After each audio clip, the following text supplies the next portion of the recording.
In lands where life has never been given freely, every creature must write its own story of survival. From the sun-scorched plains of Africa, where power is measured in fangs, speed, and endurance, to the rainforest of South America, where beauty, silence, and venom can exist in a single breath. Nature continues to forge masters of survival in completely different forms. In today's journey, we cross two wild worlds that could not look more different, and meet the animals that have adapted so completely they seem almost like living legends. And in each of these worlds, one mistake can mean disappearance. When the African night opens like a black ocean without end, there is one sound powerful enough to make the entire savannah hesitate.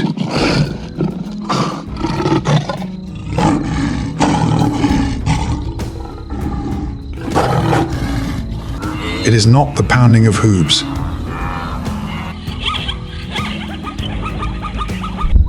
not the frantic beating of wings, but a deep, rolling roar that travels through the ground like the voice of ancient authority. That is the lion. A king admired by humans, yet never truly allowed by nature to rule in peace. Evening settles over the savannah. The final light of the day washes across golden bodies resting beneath the shade of acacia trees. For hours, the pride has seemed almost lazy, like sleeping shapes of tawny fur scattered across the grass. But as the heat begins to loosen its grip, another world awakens inside those amber eyes. One lioness rises first, stretching muscles forged for ambush, pursuit, and the violent stilling of life in motion. Another lifts her head and tastes the wind, the scent of zebra, the scent of wildebeest, the scent of opportunity. The lion is the great exception among the big cats. It does not choose solitude like the leopard. It does not depend entirely on speed like the cheetah. It builds power through family, through the pride. That is the real secret of the throne. The lionesses are its foundation, its warriors, the pulse that keeps the pride alive.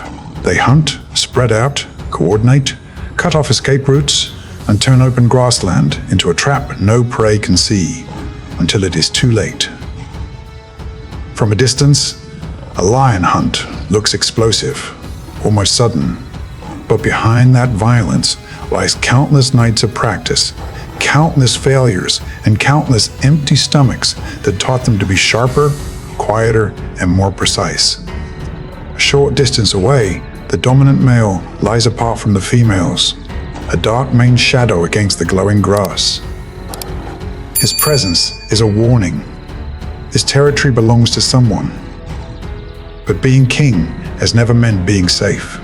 Somewhere beyond the edges of this land, young coalitions of nomadic males are wandering, hungry and powerful, waiting for weakness. For them, every roar that echoes across the plain is more than sound. It is a challenge, the coordinates of a throne that can still be taken. A young wildebeest drifts a little too far from the herd. Instantly, the pride tightens like a drawn bow. One lioness arcs left, another slips behind. Each movement is so soft that even the grass barely notices. On the savannah, death rarely begins with noise. It begins with silence in exactly the right place. But the cruelest truth about lions is not in how they kill. It is in the fact that even at the very top of the food chain, they can still lose everything after a single failed night. The hunt erupts. One lioness launches forward like an arrow loosed from a bow. The prey swerves sharply, but another lioness is already there, sealing the escape route. The takedown is fast, brutal, calculated. Claws sink in, jaws clamp around a struggling throat. The rest of the pride closes in. There is no romance in a king's meal, only hunger, sweat, heavy breathing, and the final heartbeat of a life being cut loose from the world. And still, the price of power is not paid yet. From somewhere in the distance comes the shrill, mocking laughter of hyenas.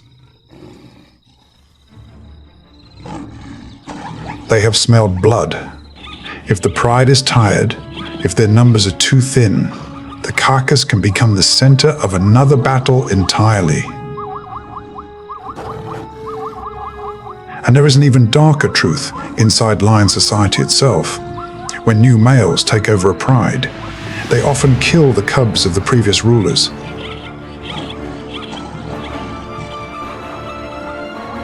Forcing the lionesses back into breeding. On the throne of the savannah, mercy has no place. Perhaps that is what makes the lion both terrifying and endlessly fascinating.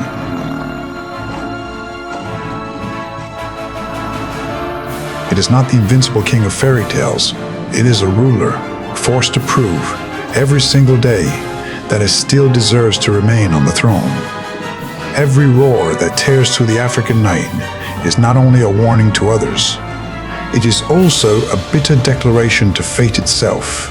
I am still here, at least until the next battle. If the lion represents the power of the pride, a throne defended by strength and strategy, then somewhere on that same savanna lives a predator that chose an entirely different path. It does not roar to claim territory. It does not dominate through numbers. It places everything on a handful of seconds. And when the plains become a racetrack of life and death, the cheetah enters it as the fastest arrow nature has ever made. On the African savanna, there is a hunter that does not rule through raw, bulk, or brute force. It wins through a few impossible seconds when its body explodes into the closest thing the natural world has ever made to living lightning. That is the cheetah. A machine of speed built for a world where being one heartbeat too slow can mean starvation. Morning spreads across the grassland in a pale golden wash. Hidden among tufts of dry grass, a female cheetah lies low, her body pressed so close to the earth that she seems part of it. Unlike the heavy majesty of the lion or the raw durability of the hyena, the cheetah is a masterpiece of reduction. Long body, narrow waist, deep chest, high limbs, a tail like a rudder. Every line of its frame has been sculpted by one purpose alone: acceleration. Ahead of her, a herd of Thompson's gazelles grazes in the open. One young gazelle strays slightly from the others, not far enough to guarantee success, but far enough to awaken a calculation. The cheetah does not charge in blindly. She crawls low. She uses every contour of earth, every patch of grass, every flicker of heat and light to erase herself.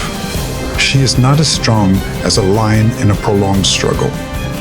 She does not possess the bone-crushing jaws of the hyena. Everything depends on the first few seconds.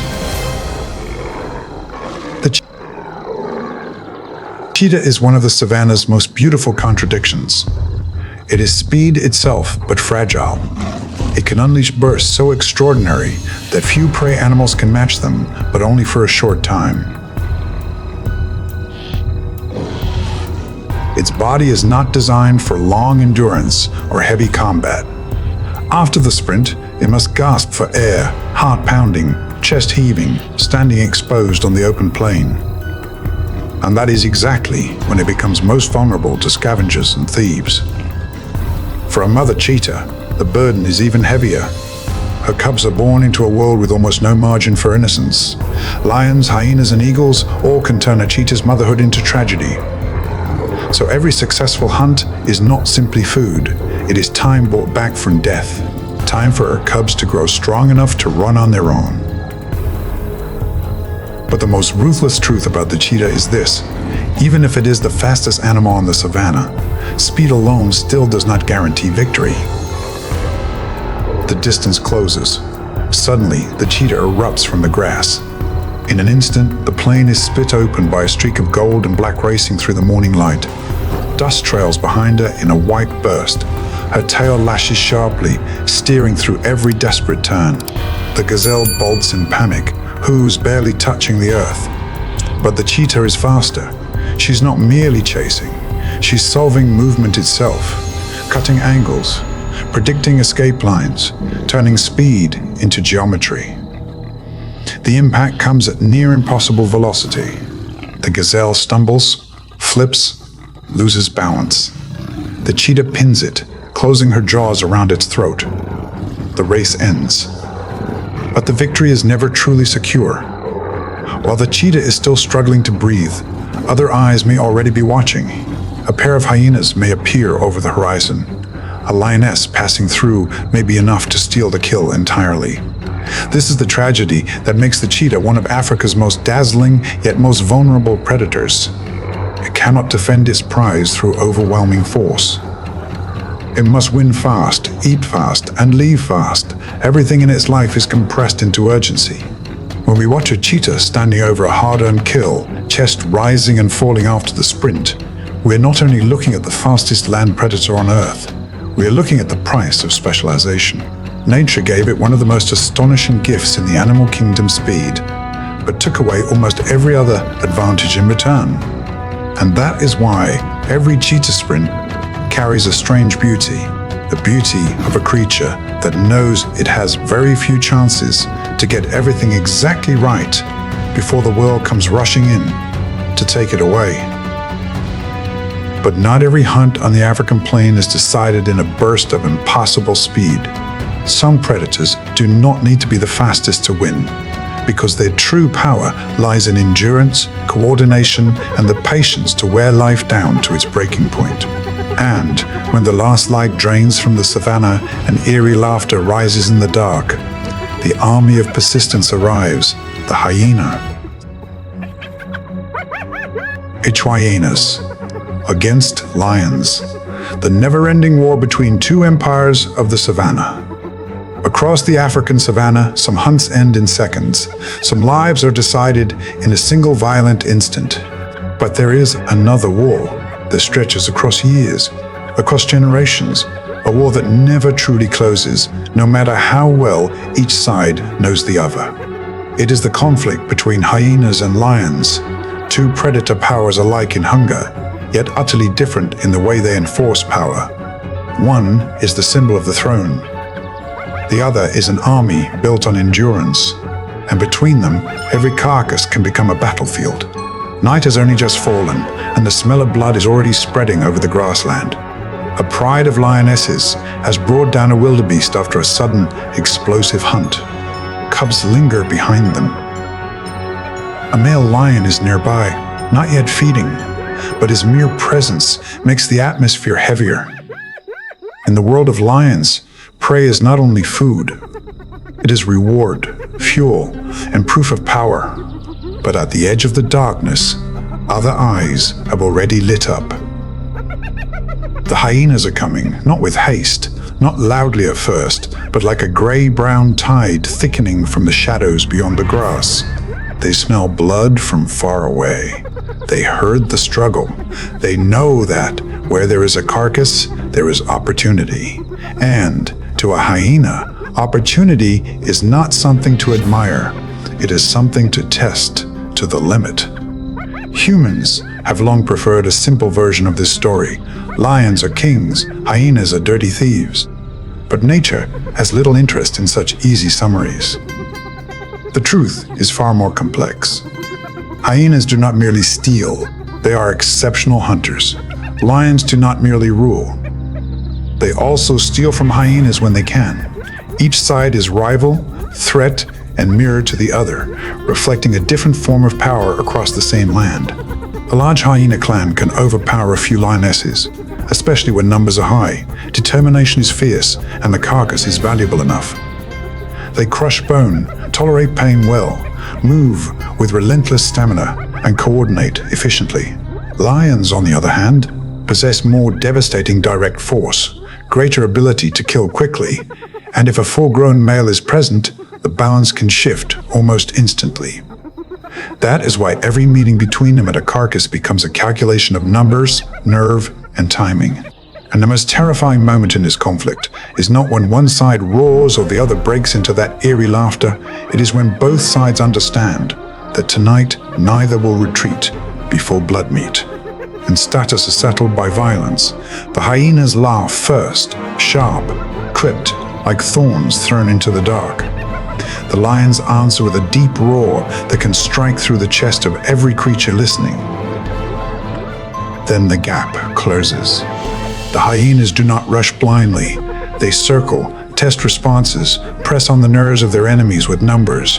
One edges left, two others probe from behind. They are searching for weakness, trying to force exhaustion, trying to break the line.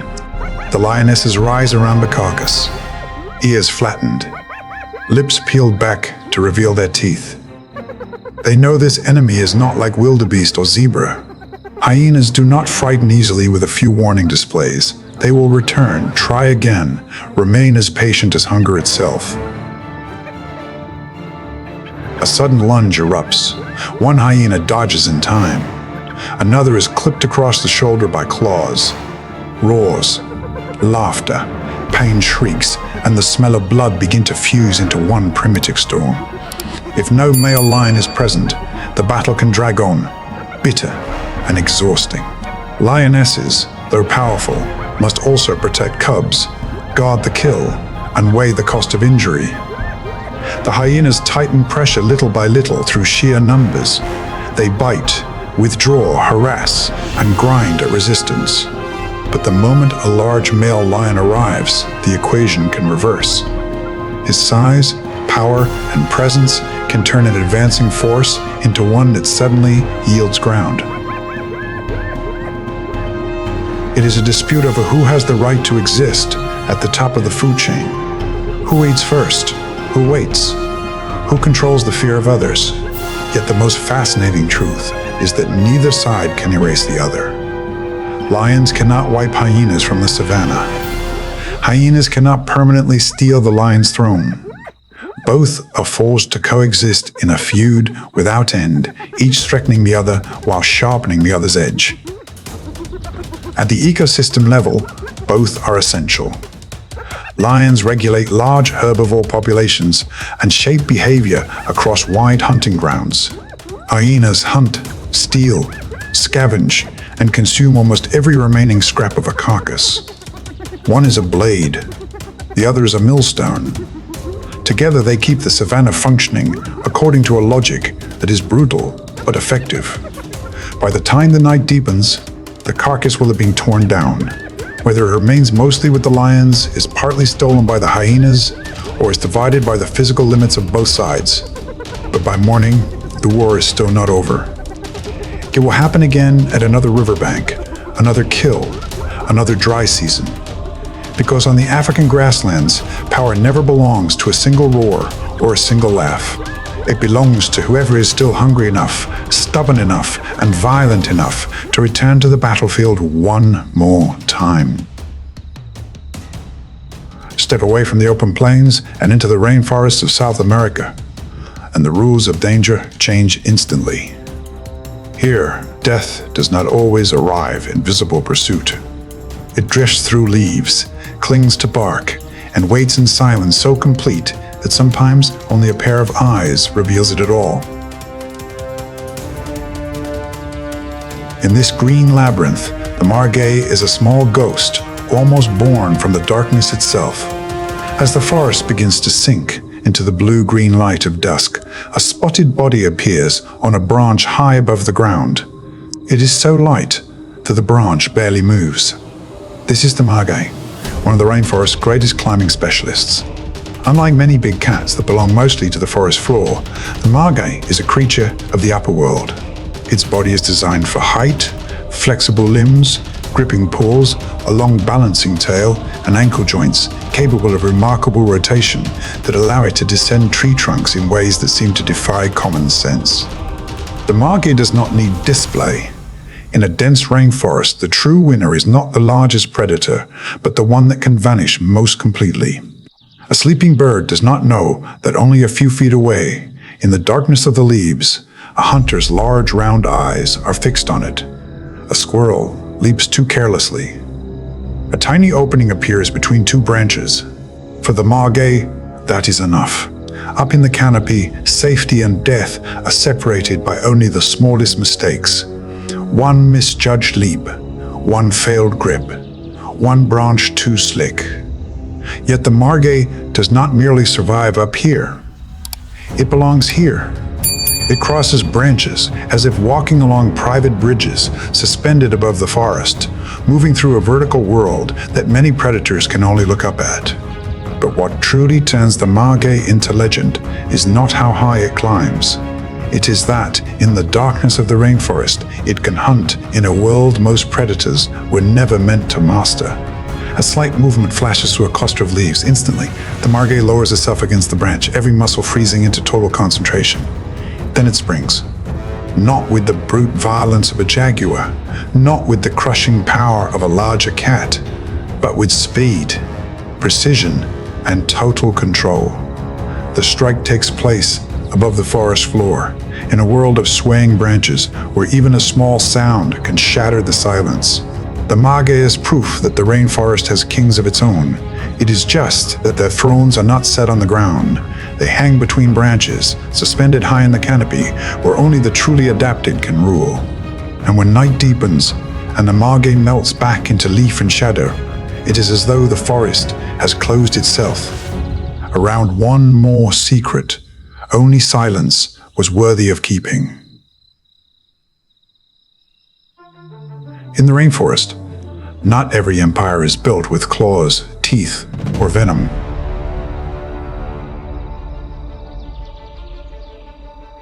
There is another empire, one so small that you could step over it without understanding what you just passed. Across the damp forest floor, through roots, leaf litter, and shadow, leafcutter ants operate an ancient agricultural civilization, one perfected by nature long before humans ever imagined farming. Morning in the rainforest is never truly still. Beneath your feet, a living road is already moving. Lines of leafcutter ants stretch forward in endless procession, each one carrying a fragment of green above its body like a tiny banner. From a distance, the scene looks almost impossible. The leaves seem to be moving by themselves. The forest appears to be cutting itself apart and carrying the pieces away. But those leaf fragments are not food in the ordinary sense. Leafcutter ants do not eat the leaves directly. They farm fungus. The colony is a superorganism, where each individual is only one cell in a far greater machine. Cutters, carriers, gardeners, soldiers, nurses, deep underground, their chambers open into hidden farms and nurseries, a buried city organized with a precision so complete it feels almost cold. Some ants are soldiers, their oversized heads and powerful jaws built for defense. Some are so small they ride the leaf fragments, protecting them from parasitic flies and other attackers. Others may spend their entire lives in darkness below, never once seeing sunlight. What appears from the outside to be a chaotic rainforest is, beneath the soil, the site of one of the most structured societies in the natural world. But the most astonishing thing about leafcutter ants is not that they can carry loads many times their own weight. It is that each tiny body seems to live less for itself than for the colony, as though the entire nest is one single creature with millions of legs. Then, a tropical downpour crashes into the forest. The ant highway is battered. Water spills through soft earth and splashes through leaf litter. For many small creatures, such rain would mean disaster. But the ant column does not collapse. It adjusts. It reroutes. It clings and carries on. No shouted commands, no visible leader. Only collective instinct operating like a distributed mind. Leafcutter ants teach the rainforest another lesson about power. Size is not always the measure of dominance. Some empires are built from millions of tiny steps, from coordination so exact that it borders on the unbelievable. And when we watch those moving fragments of green winding across the forest floor, we are not simply looking at insects. We are watching an ancient civilization at work, carrying the machinery of its own survival on bodies no larger than blades of grass.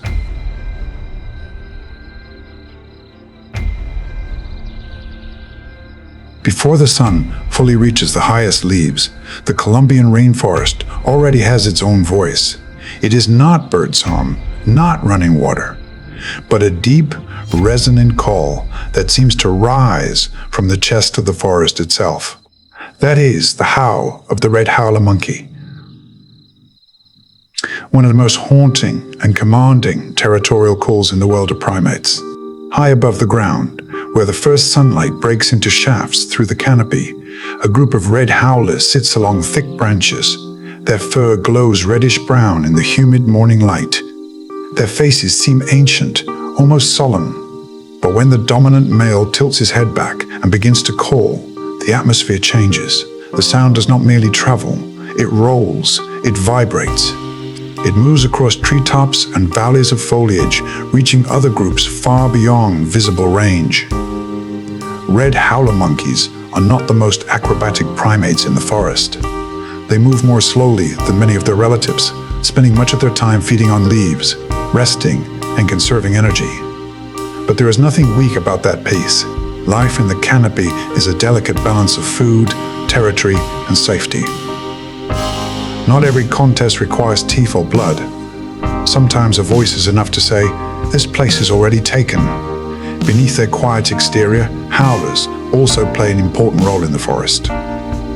They feed on leaves, fruits, and young shoots, helping disperse seeds and support the long regeneration of rainforest life. Their movements may seem gentle, but they are woven into the forest's deeper rhythm, a slower form of survival, but no less essential. But what makes that howl unforgettable is not simply its volume. It is the feeling that the whole forest must pause to hear an ancient reminder. In this sea of leaves, presence itself is a form of power. As morning brightens, another group answers from far away. Without ever seeing each other, the two troops are already in conversation across the green distance. It is a way of avoiding unnecessary conflict, conserving energy in a world where food is not always abundant. Each call is an invisible boundary, a territorial line drawn in vibration instead of blood. A young monkey clings tightly to his mother's back, its eyes wide as it peers into the dizzying space below the branches. It does not yet understand the full meaning of those thunderous calls. But one day, it will. In the rainforest, survival is not only about avoiding predators, it is also about learning how to exist within a web of sound, distance, memory, and belonging. As the red howls fade through the Colombian morning, they leave behind the strange feeling of a bell still echoing above a green cathedral, a primate that does not need to descend to the ground to make the forest remember it. It only needs to speak, and the canopy answers. In the rainforest, the most dangerous things are not always the largest. Sometimes death wears colors so vivid, it seems unreal. On a floor of wet leaves and green moss, tiny creatures shine like drops of living paint, blue, yellow, red, orange. They're so beautiful they almost seem made to brighten the forest. But poison dart frogs were not born to be admired. They were born to be remembered, do not touch. After rain, the forest floor exhales the smell of wet soil, leaf rot, and plant resin. Between twisted roots, a tiny frog appears. It is only the size of a few fingertips, but its skin blazes with color so bold it feels almost defiant.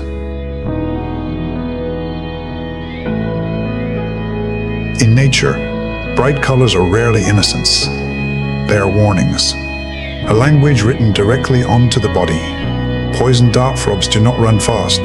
They have no claws, no fangs, no crushing bite. Their defense lies in their skin, the toxic chemicals many predators learn to fear after only one mistake, if they survive long enough to learn at all. Yet behind the image of a poisonous jewel lies a life more delicate than many realize.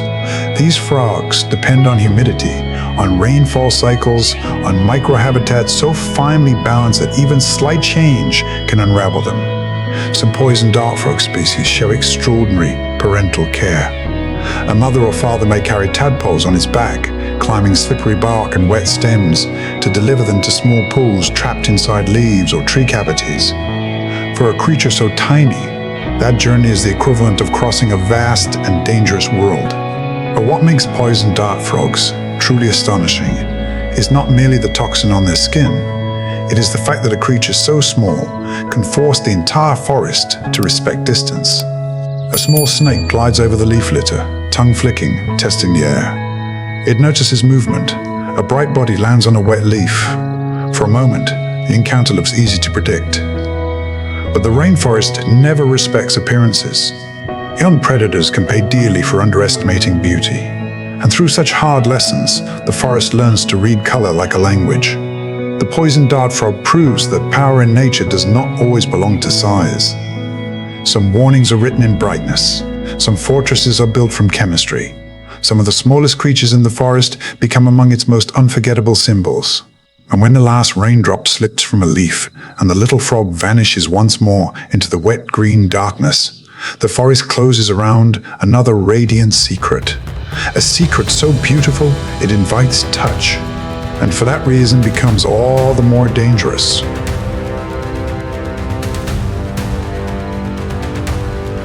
If the rainforest is home to creatures made to disappear into shadow, it is also home to beings created to explode into sight. When a pair of macaws cuts through the sky in scarlet, blue, and gold, the forest does not merely see them. It hears them, remembers them, and is forced to look up. Macaws do not enter a scene quietly. They ignite it. Morning opens over the canopy with sharp, carrying cries.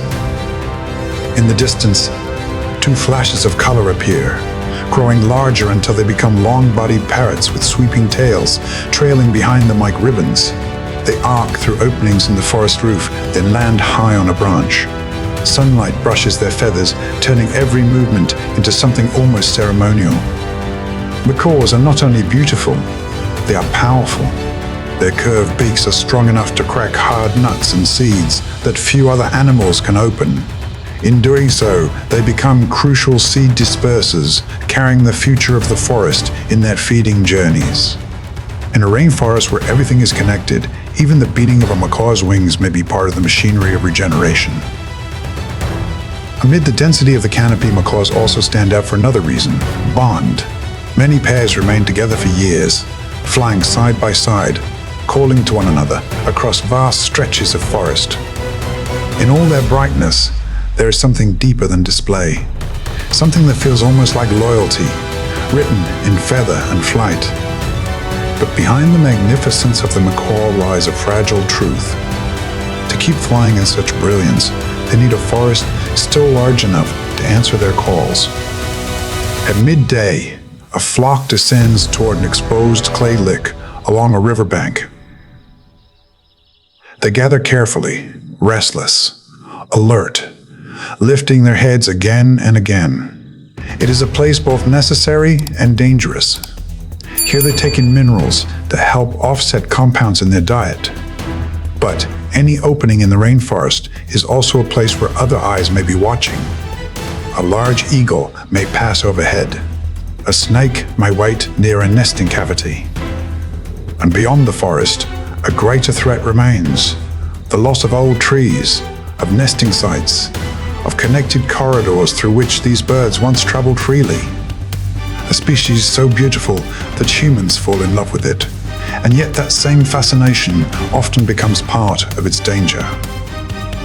When macaws launch back into the air, the world seems brighter for a moment.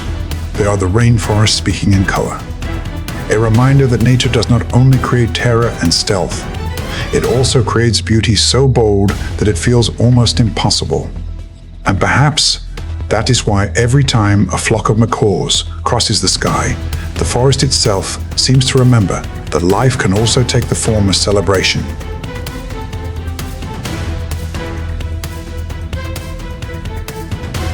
In the rainforest, some animals seem as though they have walked out of a much older world. Not fast, not majestic, not dazzling, just quiet, low to the ground and wrapped in armor that makes them look like fragments of prehistory still moving through the dark. This is the armadillo, the silent digger of the night, a creature that reminds us that sometimes survival means staying close to the ground and simply refusing to disappear. As the forest darkens, an armadillo leaves its burrow. Moonlight filters through the leaves and touches the overlapping plates along its back. Unlike more celebrated rainforest animals, the armadillo seems made to vanish into the earth. A long snout, short, strong legs, sharp, digging claws. It was not built for speed or spectacle. It was built to tear through leaf litter, dig through damp soil and uncover insects, larvae, and hidden prey buried in the forest floor. Every movement the armadillo makes becomes part of the rainforest's hidden rhythm. It digs, turns, and disturbs the soil, leaving behind small holes and loosened earth, tiny changes that can reshape the micro-world beneath the leaves. Some animals dominate ecosystems by force. Others keep them alive through quiet labor that almost no one notices. Its armor does not make it invincible, but it gives the armadillo one precious advantage in a world of teeth and claws. Against many predators, toughness, digging speed, and the ability to wedge itself into the earth can be the difference between death and another sunrise. It does not need to become the strongest animal in the forest. It only needs to remain inconvenient enough to eat. But what makes the armadillo memorable is not just its ancient armor. It is the fact that in a forest full of famous predators, it survives through a strategy so humble it almost feels invisible. Dig deeper, stay lower. Endure longer. A sudden sound breaks from a nearby thicket. The armadillo freezes. There is no dramatic confrontation, no roar, no warning. It changes direction and drives its claws into the soil. Dirt sprays backward. In seconds, half its body is already disappearing underground. This is survival without grandeur, but not without brilliance. The armadillo does not need the rainforest to fear it, the way it fears a jaguar. It simply needs would-be predators to realize that this particular meal is more trouble than it is worth. And in nature, that is often enough. As night carries on, and the armadillo continues to forage beneath damp leaves, it resembles a prehistoric worker moving patiently through the machinery of the forest. No one celebrates it like an eagle or a big cat. But without creatures like the armadillo, the soil itself would lose one of its quietest and most important rhythms. Not every snake in the rainforest kills with venom. There is another kind of death here, slower, quieter, and almost impossible for the victim to understand until its own breathing begins to betray it. That is the boa constrictor, a muscular shadow gliding through the forest, proving that a predator does not need poison to close a life down completely. Evening folds over the rainforest in thick, velvety darkness. On a low branch, a long body patterned in brown and gray lies so still it resembles nothing more than a crooked extension of bark. Unless you look carefully, you may not notice it at all. But it is there. Abois. A predator so patient that the forest often brings prey to it before the hunt even seems to begin. Its forked tongue samples the air. A rodent moves through the undergrowth. A bird settles too low for the night. A small mammal passes beneath a tangle of roots. For the boa, the rainforest is never still. It is a map made of vibrations, scent, and heat. Every motion in the dark becomes information. Every careless movement can become a fatal invitation. The boa does not possess the shocking colors of a poisoned dart frog or the brilliance of a macaw, but hidden inside that quiet appearance is its real power. Layer upon layer of muscle, held in reserve. It is a different form of authority altogether, compressed, hidden, waiting. But what makes the boa truly frightening is not the first strike. It is what comes after, when every tightening coil turns breathing itself into a privilege the prey can no longer afford. The prey enters the fatal space. The strike is faster than expected. Curved teeth snag a body in motion. Then the coils follow instantly, winding tight in a practiced sequence of pressure. No chaos, no display, only control. Each time the prey exhales, the coils tighten further. Each struggle only hastens the end. The boa is the embodiment of a deeply ancient method of predation, efficient, silent, and sparing with energy until the exact moment violence becomes necessary. Within the rainforest, it plays a crucial role in keeping smaller animal populations in check, sustaining a balance most creatures will never notice until it is gone. And when the night deepens and the boa once again becomes an unmoving length of shadow on a branch, the rainforest reminds us why it has always inspired both awe and unease. Here, beauty and danger often occupy the same space. And sometimes, the quietest thing in the forest is also the one most capable of ending a life without a sound. From the roar of the lion across the African savanna to the silent coils of the boa in the tropical rainforest, every species in today's journey reveals the same unchanging truth of nature. There is no single way to become a master of survival.